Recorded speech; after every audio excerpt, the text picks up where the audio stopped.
ಸರ್ಕಾರ ಮಾನವೀಯತೆಯನ್ನೇ ಕಳ್ಕೊಂಡಿದೆ. ಯಾಕೆ ಅಂತಂದರೆ ಜನರ ಪ್ರಾಣ ಕಾಪಾಡಬೇಕಾಗಿರ್ತಕ್ಕಂಥ ಸರ್ಕಾರ ಜನರ ಪ್ರಾಣ ತೆಗೆಯುವಲ್ಲಿ ಇವತ್ತು ಸಫಲವಾಗಿದ್ದಾರೆ. ಒಂದು ತಿಂಗಳಿಂದ ಪತ್ರಿಕೆ ವರದಿಗಳಿದೆ, ಮೀಡಿಯಾದಲ್ಲಿ ಮತ್ತು ಸಾರ್ವಜನಿಕವಾಗಿ ಎಲ್ಲ ಕಡೆಯಲ್ಲೂ ಆಗ್ತಿರ್ತಕ್ಕಂಥ ವಿಚಾರಗಳನ್ನು ತಾವು ಕಣ್ತೆರೆಸುವ ರೀತಿಯಲ್ಲಿ ಪ್ರಚಾರ ಮಾಡಿದ್ದೀವಿ. ಆದರೂ ಕೂಡ 111 ಹಸುಗೂಸುಗಳು ಸತ್ತಿವೆ. ಬಾಣಂತಿಯರು 6 ಜನ ಬಾಣಂತಿಯರು ಸತ್ತಿದ್ದಾರೆ. ಒಂದೇ ಆಸ್ಪತ್ರೆಯಲ್ಲಿ ಇವತ್ತು 6 ಜನರು ಸತ್ತಿದ್ದಾರೆ. ಬೇರೆ ಬೇರೆ ಕಡೆಗಳಲ್ಲಿ 100ಕ್ಕೂ ಹೆಚ್ಚು ಸತ್ತಿದ್ದಾರೆ. ಇದ್ರೂ ಕೂಡ ಅದರ ಬಗ್ಗೆ ತಲೆನೇ ಕೆಡಿಸ್ಕೊಂಡಿಲ್ಲ ಸರ್ಕಾರ. ನಾವು ಹೋಗಿ ಆಸ್ಪತ್ರೆಗಳನ್ನು ಪರಿಶೀಲನೆ ಮಾಡಲಾಗಿದೆ. ಲೋಕಾಯುಕ್ತರು ಸಮೋಟೋ ಹೋಗಿ ಇವತ್ತು ಆಸ್ಪತ್ರೆಗಳ ಸ್ಥಿತಿಗತಿಗಳನ್ನು ನೋಡ್ತಾ ಇದ್ದಾರೆ. ಈಗಿದ್ರೂ ಕೂಡ ಸರ್ಕಾರ ನೆಗ್ಲೆಕ್ಟ್ ಮಾಡಿಕೊಂಡು ಇವತ್ತು ಅದರ ಬಗ್ಗೆ ತಲೆನೇ ಕೆಡಿಸ್ಕೊಳ್ಳದೆ ಇದ್ದಾರೆ. ನಿನ್ನೆ ಕೂಡ ಒಂದು ಬಾಣಂತಿ ತೀರ್ಕೊಂಡಿದ್ದಾರೆ, ಒಂದು ಮಗು ತೀರ್ಕೊಂಡಿದೆ. ಇದನ್ನು ಕೂಡ ಅವರು ಗಮನಿಸಿಲ್ಲ. ಜಿಲ್ಲಾ ಮಂತ್ರಿಗಳು ಬಳ್ಳಾರಿಗೆ ಹೋಗಿಲ್ಲ, ಆರೋಗ್ಯ ಸಚಿವರು ಹೋಗಿಲ್ಲ, ಮೆಡಿಕಲ್ ಎಜುಕೇಷನ್ ಮಿನಿಸ್ಟ್ರು ಹೋಗಿಲ್ಲ. ಮತ್ತೇನು ಮಾಡ್ತಿದ್ದೀರಿ ನೀವು? ಒಂದು ಹೆಣ್ಣು ಮಕ್ಕಳ ಪ್ರಾಣ ಅಂತಂದರೆ ಇಷ್ಟೊಂದು ಹಗುರವಾಗಿ ನೀವು ತಿಳಿದುಕೊಳ್ತೀರಿ ಅಂತಂದರೆ ಈ ಸರ್ಕಾರದ ಪರಿಸ್ಥಿತಿ ಏನಾಗಿದೆ?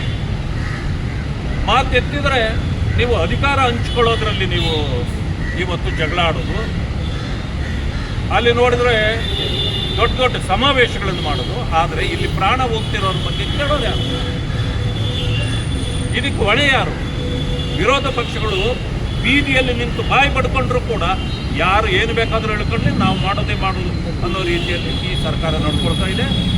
ಆದ್ದರಿಂದ ಇವತ್ತು ಮಾನ್ಯ ಲೋಕಾಯುಕ್ತರನ್ನು ನಾವು ಭೇಟಿಯಾಗಿದ್ದೇವೆ, ಅವರಿಗೆ ಮನವರಿಕೆ ಮಾಡಿಕೊಟ್ಟಿದ್ದೇವೆ. ಅವರು ಕೂಡ ಕೆಲವು ಸೋಮೋಟೋ ಕೇಸುಗಳನ್ನು ತೆಗೆದುಕೊಂಡಿದ್ದಾರೆ, ಕ್ರಮ ಜರುಗಿಸ್ತೀನಿ ಅಂತ ಹೇಳಿದ್ದಾರೆ. ಆದರೆ ನಮ್ಮಂಥವರು ಸಪೋರ್ಟ್ ಮಾಡಿ ಅದಕ್ಕೆ ನಾವು ಕೂಡ ಕೆಲವು ವಿಚಾರಗಳನ್ನು ತಿಳಿಸೋದ್ರಿಂದ ಅವರು ಬಹಳ ಸಂತೋಷಪಟ್ಟಿದ್ದಾರೆ.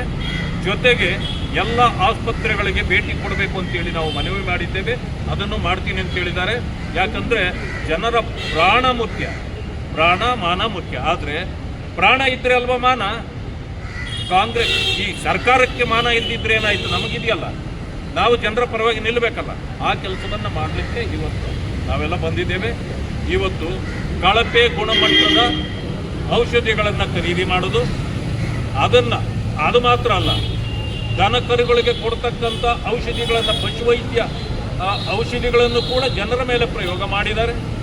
ಇವೆಲ್ಲ ಆದ ತಕ್ಷಣ ಇಂಥ ಅನಾಹುತಗಳು ಎಲ್ಲ ಕಡೆಯಲ್ಲಿ ಪ್ರಾರಂಭ ಆಗಿದೆ. ಆದ್ದರಿಂದ ಇದನ್ನು ತೀವ್ರವಾಗಿ ತೀಕ್ಷ್ಣವಾಗಿ ತೆಗೆದುಕೊಳ್ತಕ್ಕಂಥ ಅವಶ್ಯಕತೆ ಇದೆ.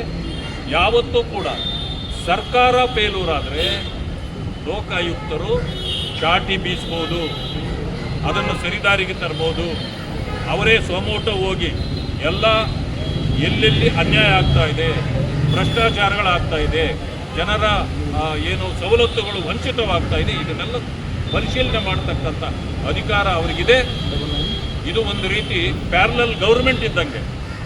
ಆದರೆ ಅದನ್ನು ನಾವು ಇವತ್ತು ಮಾನ್ಯ ಲೋಕಾಯುಕ್ತರಲ್ಲಿ ನಾವು ಮನವಿ ಮಾಡ್ಕೊಂಡಿದ್ದೇವೆ.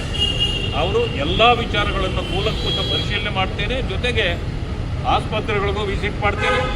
ಈಗ ಕಾರ್ಪೊರೇಷನ್ನಲ್ಲಿ ಗಾರ್ಬೇಜು ಎಲ್ಲೆಲ್ಲಿ ಮಾಫಿಯಾಗಳು ನಡೀತಾ ಇದೆ, ಈ ಮಾಫಿಯಾಗಳನ್ನು ಕೂಡ ಮಟ್ಟ ಹಾಕ್ತಕ್ಕಂಥ ಕೆಲಸವನ್ನು ನಾನು ಮಾಡ್ತೇನೆ ಅಂತಕ್ಕಂಥ ಮಾತನ್ನು ನಾವು ಹೋದಾಗ ರವಿಕುಮಾರ್ ಅವರು, ನಾವು, ಮಂಜುಳಾ ಅವರು,